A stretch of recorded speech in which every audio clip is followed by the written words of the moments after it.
irmãos e irmãs, a liturgia de hoje, nesse dia 5 de abril, nos apresenta os Atos dos Apóstolos no capítulo 2, versículos 14, 22 a 32.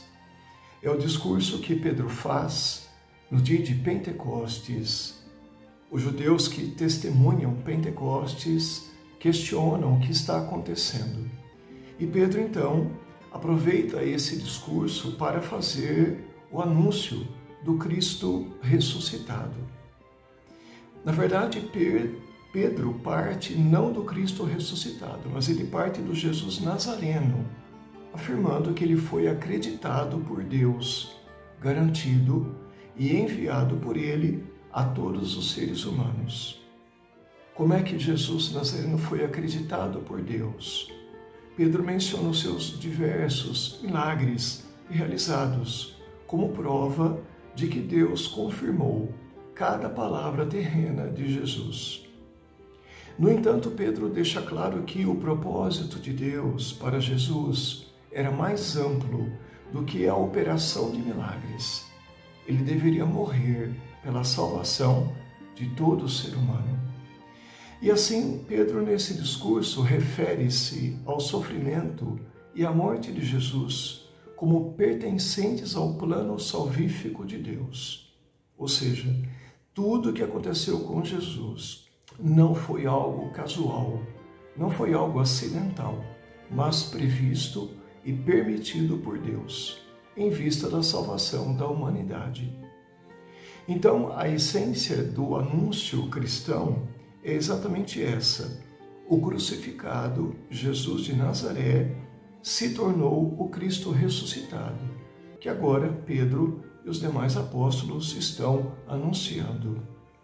A ressurreição, não menos do que a sua morte, era o plano de Deus para Jesus, o qual as Escrituras já haviam declarado. Mas onde as Escrituras haviam declarado, profetizado, a respeito da ressurreição de Jesus Nazareno? Para comprovar isso, Pedro vai recorrer ao Salmo 16, versículos 8 a 11. Quando esse salmo foi redigido, era a oração de um homem piedoso que expressava a sua confiança em que Deus não o abandonaria na morte. Não ficou claro, todavia, na composição desse salmo, se esse orante queria dizer que esperava ser poupado de uma morte prematura, ou, no caso de vir a morrer, lhe fossem mostrados os caminhos para a vida.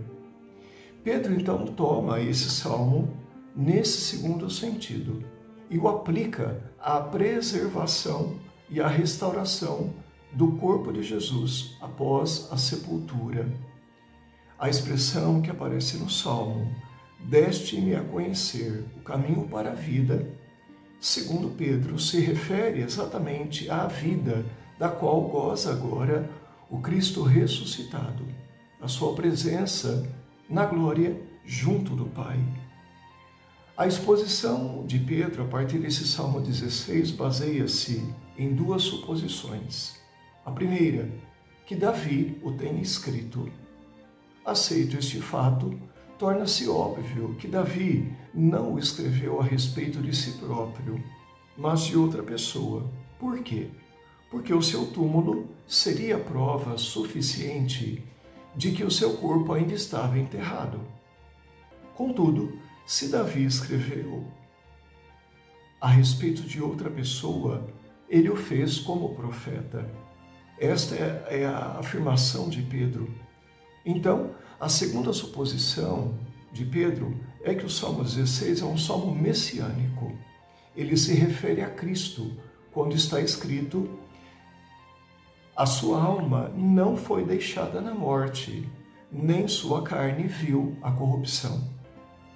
A partir disso, então, Pedro deixa claro que o Jesus morto, considerado descendente de Davi, não é um habitante do Sheol, não é um habitante do Hades, da região dos mortos.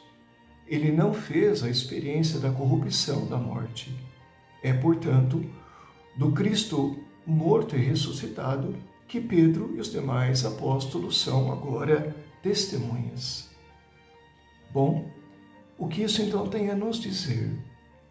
Nós que rezamos o Salmo 16, especialmente nesse tempo pascal, possamos também confiar o nosso destino às mãos do Deus da vida, às mãos do Pai, que ressuscitou o seu Filho e ressuscitará também a cada um de nós, pelo poder do Espírito Santo que nos foi dado, justamente como promessa da nossa ressurreição futura.